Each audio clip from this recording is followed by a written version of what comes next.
प्रियो, आप सभी को जय मसीह। एक बार फिर आप सभी का स्वागत है हमारे इस YouTube परिवार में। प्रिय भाई और बहनों, आज का ये संदेश साधारण नहीं है। आज का ये वचन केवल सुनने के लिए नहीं, बल्कि जीवन में अनुभव करने के लिए है। आज हम बाइबल के अनेक वचनों की बात नहीं करेंगे। आज हम सिर्फ एक ही वचन पर ध्यान देंगे। लेकिन याद रखिए, कई बार एक ही वचन हजारों समस्याओं पर भारी पड़ जाता है। प्रियजनों, यह संदेश केवल आपके लिए नहीं है। ये उस माँ के लिए है जो अपने बच्चे की बीमारी को देखकर रातों को सो नहीं पाती। ये उस बेटे बेटी के लिए है जो अपने माता पिता को कमजोर होते देख अंदर ही अंदर टूट जाता है। और ये संदेश हर उस घर के लिए है जहाँ किसी न किसी रूप में बीमारी ने डर बना रखा है। आज मैं आपको कोई कठिन नियम नहीं सिखाने वाला, कोई भारी प्रक्रिया नहीं बताने वाला। आज मैं आपको परमेश्वर के वचन की सरल लेकिन शक्तिशाली सच्चाई बताने वाला हूँ। बाइबल हमें सिखाती है, विश्वास के लिए कुछ भी असंभव नहीं। जब माता पिता अपने बच्चों के लिए वचन बोलते हैं, जब संतान अपने माता पिता का नाम लेकर वचन घोषित करती है, तो वो वचन आत्मिक संसार में आदेश बन जाता है। और जहाँ परमेश्वर का वचन आदेश बनता है, वहाँ कोई भी बीमारी टिक नहीं पाती। इसलिए प्रियो, इस वीडियो को अंत तक ध्यान से सुनिए, क्योंकि जो वचन आप सुनने वाले हैं वह आपके पूरे घर के लिए नए अध्याय की शुरुआत बन सकता है।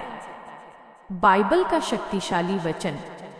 यह वचन लिया गया है भजन संहिता 91 से।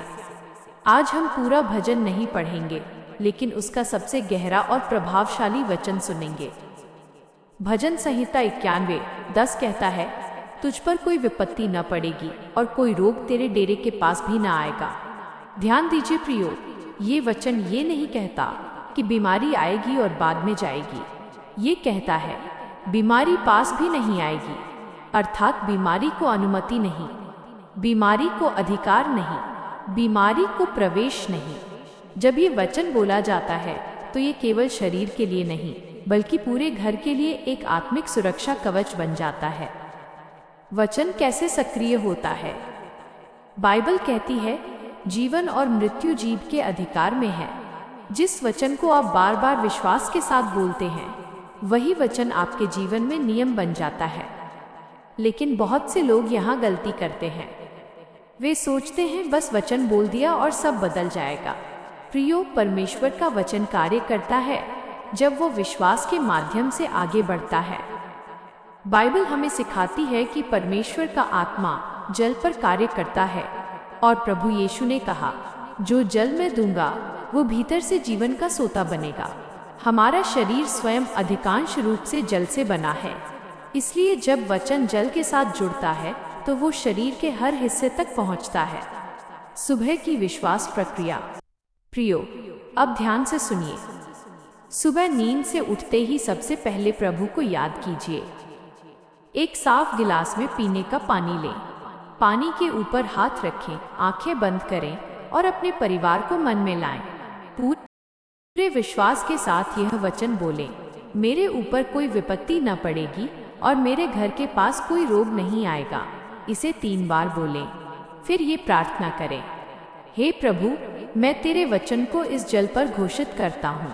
जैसे ये जल मेरे शरीर में जाएगा, वैसे ही हर बीमारी, हर कमजोरी मेरे और मेरे परिवार से दूर हो जाए।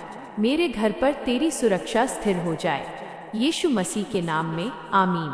अब उस जल को श्रद्धा और विश्वास के साथ पी लें। ये प्रक्रिया 7 दिन लगातार करें। अंतिम संदेश। प्रियो, वचन सुनना आसान है, लेकिन वचन पर चलना ही चमत्कार लाता है। शैतान इस बात से नहीं डरता कि आपने वचन सुन लिया। वह तब डरता है जब आप वचन को रोज दोहराते हैं। यदि आप ये 7 दिन विश्वास के साथ करने का निर्णय लेते हैं तो अभी कमेंट में आमीन लिखिए। और यदि आप चाहते हैं कि परमेश्वर का वचन हमेशा आपके साथ बना रहे, तो चैनल को सब्सक्राइब करें और इस संदेश को शेयर करें। हो सकता है आपका एक शेयर किसी परिवार के लिए आशा की किरण बन जाए। प्रभु यीशु आपको आशीष दें, आपके घर को सुरक्षित रखें और आपको विश्वास में मजबूत करें। आमीन।